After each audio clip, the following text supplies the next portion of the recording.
les plaquettes sans interruption, là il n'y a pas de souci, sauf qu'il faut que tu saches que justement ça va enlever les règles. Le principe de faire ça, c'est que tu n'aies pas de règles. Et souvent les femmes font ça pendant les vacances pour pas être importunées avec les règles.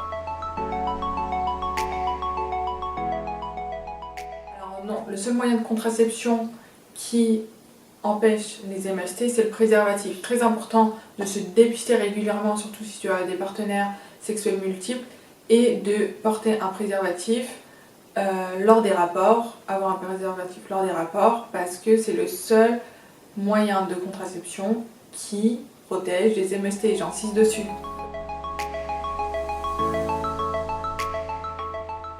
Non, absolument pas, absolument pas. Je sais qu'il y a beaucoup de soucis, les femmes ont beaucoup de soucis avec le fait de trouver un gynéco qui veuille plutôt faire une ligature des trompes à ces femmes-là.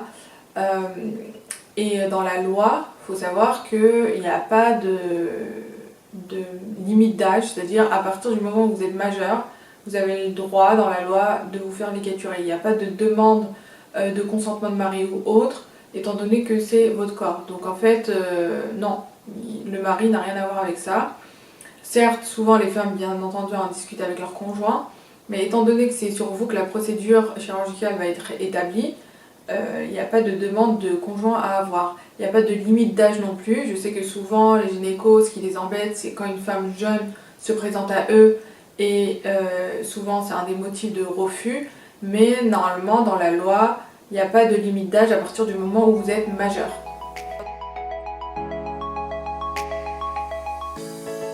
Du lendemain, c'est pas un moyen de contraception en soi, c'est un moyen de contraception d'urgence, d'accord? Donc ça veut dire que par exemple, vous avez eu un rapport non protégé, ou vous avez oublié votre pilule, vous avez eu un rapport qui n'était pas protégé du coup, c'est un moyen de contraception d'urgence. Il ne faut pas le prendre tous les jours ou quoi. Si vous voulez un moyen de contraception efficace, prenez rendez-vous chez votre sage-femme ou gynécologue ou médecin qui verra en fonction de votre antécédent et en fonction de vos besoins et en fonction de ce que vous voulez, le moyen de contraception qui sera le plus adapté pour vous.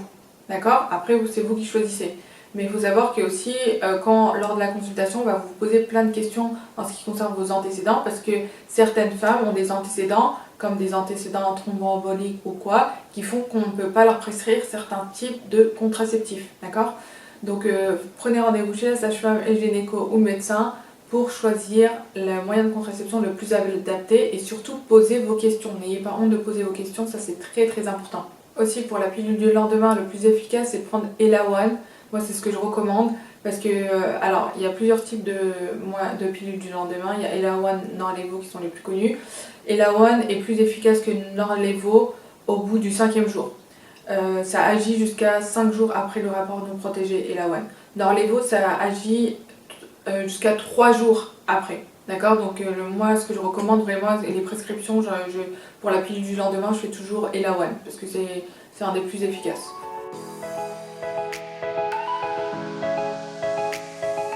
Ce que je disais tout à l'heure, il n'y a pas d'âge qui interdit la ligature à partir du moment où vous êtes majeur. Les mineurs, c'est interdit bien évidemment, mais les majeurs, il n'y a pas d'âge. Donc on ne peut pas dire que vous êtes trop jeune pour vous faire ligaturer. Théoriquement, dans la loi, c'est interdit. Mais il faut savoir que vous devez avoir 4 mois de réflexion.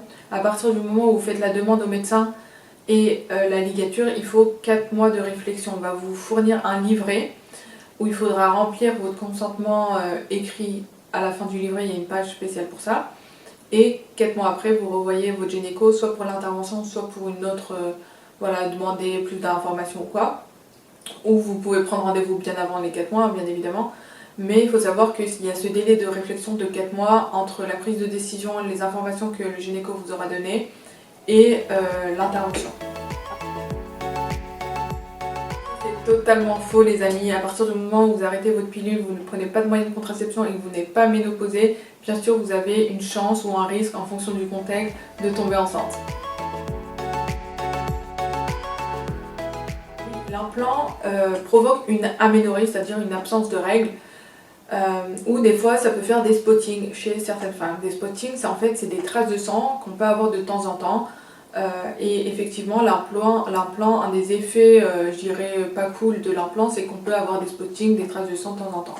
Mais généralement, l'implant provoque une aménorrhée, c'est-à-dire une absence de règles. Il faut savoir que l'implant dure 3 ans.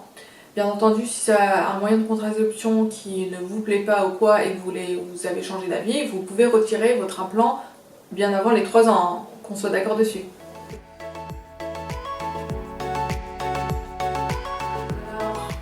Non, c'est faux. Si tu n'as jamais été enceinte ou tu n'as pas eu de grossesse, d'enfant ou quoi, tu peux toujours avoir un stérilet. C'est pas quelque chose qu'on donne qu'aux femmes qui ont déjà eu des enfants. Des femmes qui n'ont jamais eu de grossesse peuvent porter un stérilet, il n'y a pas de souci.